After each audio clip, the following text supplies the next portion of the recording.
Тема 737. Совместные покупки билетов в кино. Совместные покупки – это когда люди объединяются, чтобы купить что-либо вместе по оптовой цене, то есть дешевле. Это выгодно. Поэтому привлекательно. Я считаю, что в сфере кино тоже пора вводить совместные покупки, не вещей, но билетов. Но не для того, чтобы сэкономить, билеты в кино в принципе и так недорогие. Но чтобы вообще попасть в кинотеатр и посмотреть фильм по-человечески. Неужели в кино сегодня невозможно попасть и посмотреть фильм по-человечески? Действительно, так, возможно, не везде. Как это получается, объясню ниже. Возможно, эта идея пойдет не для всех городов, а только для таких, где днем кинотеатры простаивают, например, в городах с численностью населения 50-100 тысяч человек.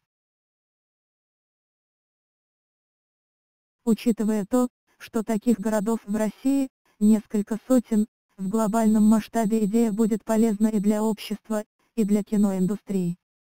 Незамеченная проблема в сегодняшнем кинопрокате. Проблема явно назрела.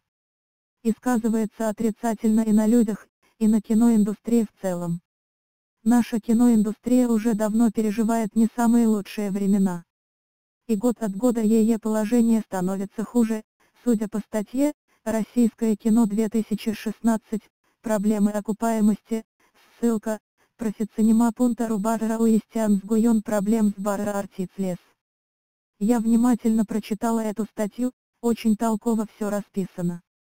Но в этой статье я не нашла еще одну причину, почему люди стали меньше ходить в кино. Это причину. Возможно, не видят специалисты от киноиндустрии, но вижу я, как зритель, который год от года все меньше ходит в кино. Хотя теоретически я люблю в кино ходить. Но ситуация сложилась настолько неприятная, что надолго меня не хватит. А ситуация такова, что если 10 лет назад можно было прийти в кино на объявленный сеанс, вам обязательно продадут билет и покажут кино, даже если вы пришли вдвоем.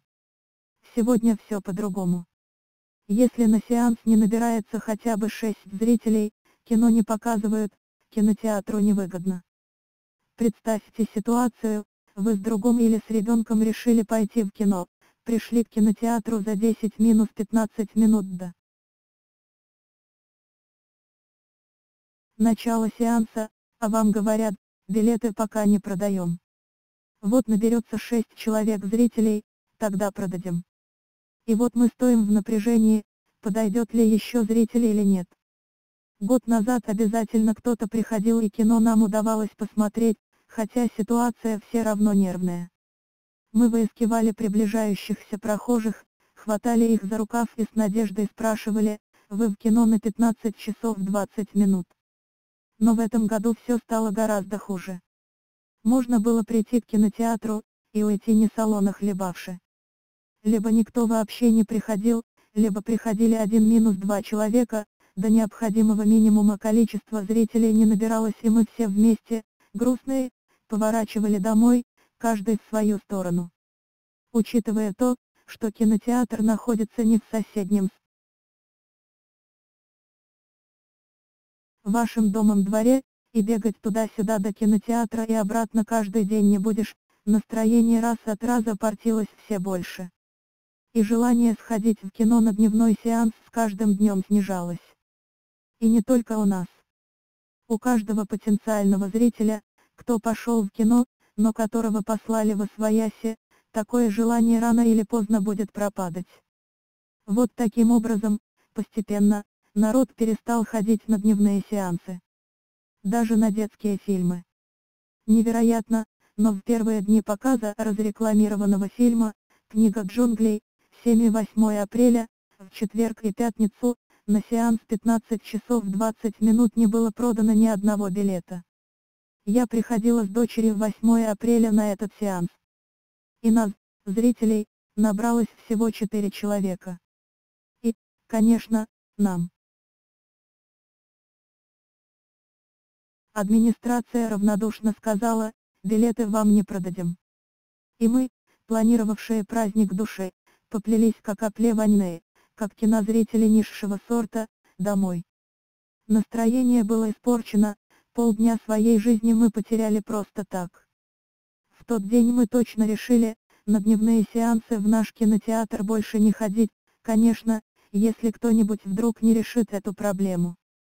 Конечно, есть еще вечерние сеансы, и дневные сеансы в выходные дни. Но там ситуация совершенно другая. Там народу набирается столько, что смотреть кино некомфортно. Если чуть замешкаешься, то достаются самые плохие места. В кассу огромная очередь, которая двигается очень медленно, нередко начало сеанса. Задерживают из-за того, что касса не успела продать билеты всем желающим. В зале собирается люд самого разного толка. Обязательно кто-то рядом хрустит попкорном, кто-то булькает из бутылочки, кто-то переговаривается, у кого-то все время звонит телефон, а какая-то компания вообще кино не смотрит, только громко переговаривается или смеется. В принципе, смотреть кино можно, но без удовольствия. А цена за билет одинаковая, что в полупустом, что в набитом до отказа зале. Части зрителей вообще не везет, им билеты не достаются, потому что они пришли слишком поздно, например, не за 30 минут до начала сеанса, а всего лишь за 20, мы с дочерью через такую ситуацию тоже проходили. Получается, днем кинотеатры пустуют, а вечером битком набиты, вечером они частично набиты теми, кто хотел прийти днем, но им билет не продали из-за недобора зрителей. Выкинутой за борт оказалась часть зрителей, которым удобнее ходить на сеансы днем в будни, не все же работают с 8 до 17. И часть зрителей, которые любят смотреть кино с комфортом, без соседских локтей и хрустящего под ногами попкорна. Вы думаете, таких мало? Сходите в обычный продуктовый магазин и посмотрите, насколько они заполнены днем, в них всегда есть покупатели. Большая часть людей любит ходить в магазин именно днем, когда можно ходить между витринами не толкаясь, и не простоивая в кассе минуты. Бесполезного времени. А чем отличается кино от продуктового магазина? Только тем, что продаваемая там пища, духовная. И она тоже человеку нужна. Не меньше, чем батон колбасы или пачка чая. Получается даже какая-то несправедливость. Чистое отлучение от кино значительной части нашего населения, которое готово отдать свои кровные на поддержку киноиндустрии, но которые у него брать не хотят. Они хотят потому, что невыгодно показывать кино группе из 1-5 человек, хотя при этом и кассир, и администратор работают и зарплата им идет. Но желающих посмотреть кино днем на самом деле больше. Просто они подходят к кинотеатру хаотично, по 1-2 человека и в разные дни. В четверг, например, пришли 4 человека. В пятницу пришли другие 4 человека, те, кого завернули в четверг, вряд ли придут в пятницу, они же не дураки каждый день ходить зря. В итоге, ни тем, ни другим кино не показали. А вот если бы они собрались в один день, было бы все отлично, и кино посмотрели бы, и кинотеатр получил свой доход. Чтобы решить эту проблему, всего-то нужно любителей дневного кино организовать в группу совместного просмотра. Их нужно собрать вместе и сходить на один дневной сеанс, который им обязательно покажут, ведь их наберется более 6 человек. Как решить проблему любителей дневных сеансов? Тот человек, который сможет организовать подобные совместные покупки билетов в кино, сможет на этом зарабатывать. Причем, постоянно, ведь любители кино всегда остаются любителями кино, ну, если, конечно, не уедут в отпуск или неожиданно не умрут. Как это делают сегодняшние организаторы совместных покупок по оптовым ценам. Итак, начинающему бизнесмену, например, вам, необходимо найти и объединить людей, которые любят смотреть кинопремьеры в дневное время. Вам при этом необходимо договориться с владельцем кинотеатра на оптовую скидку, брать эти деньги со зрителей не прокатит.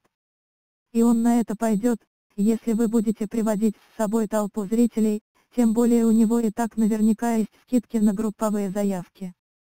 Если кинотеатру для показа кино достаточно 6 зрителей,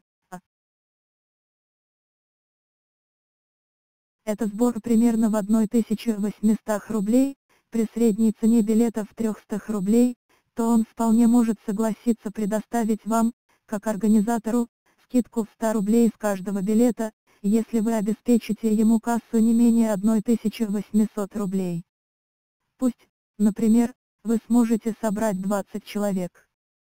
Тогда вы на руки получаете 100 равно 2000 рублей, а кинотеатр 200 равно 4000 рублей. Намного лучше, чем 1800 рублей. Как находить целевую аудиторию? 1. У каждого кинотеатра сегодня есть своя группа в социальных сетях. Можно через эту группу разместить объявление, что вы собираете группу для совместных покупок билетов в кино. Кинотеатру это тоже выгодно. Поэтому вам пойдут навстречу. 2. Можно постоять у кассы в дневное время и собрать контакты людей, которые делают попытки купить билет на дневной сеанс. Либо просто подружиться с кассиршей, чтобы она каждому, кто подходит к кассе днем, давала информационный листок с текстом: «Не удалось попасть на дневной сеанс. Вступай в наш клуб любителей дневного кино». И вы сможете ходить в кино, когда удобно вам, а не толпе. 3. Можно пойти по молодежным организациям, а также в школы и институты, и предложить им возможность посетить кинотеатр в дневное время, мотивируя их тем, что таким образом они смогут увидеть премьеру раньше своих одноклассников, сокурсников. Вложения, доходы и риски. Сможете организовать 3 группы по 20 человек в неделю, заработаете за неделю 6000 рублей, за месяц – 24 тысячи рублей. А если вы сможете организовать 5 групп по 30 человек в неделю, это уже будет доход 15 тысяч рублей в неделю и 60 тысяч рублей в месяц. Неплохо для начинающего предпринимателя. К тому же ИП можно не регистрировать, во всяком случае, на начальном этапе и при небольших оборотах. Потому что здесь все делается на настолько взаимном интересе, что документов с вас никто требовать не будет. И никаких вложений. Никакого риска. Кроме этого, сами будете ходить в кино со скидкой. Сможете организовывать комфортный просмотр для своей девушки, своих друзей, партнеров.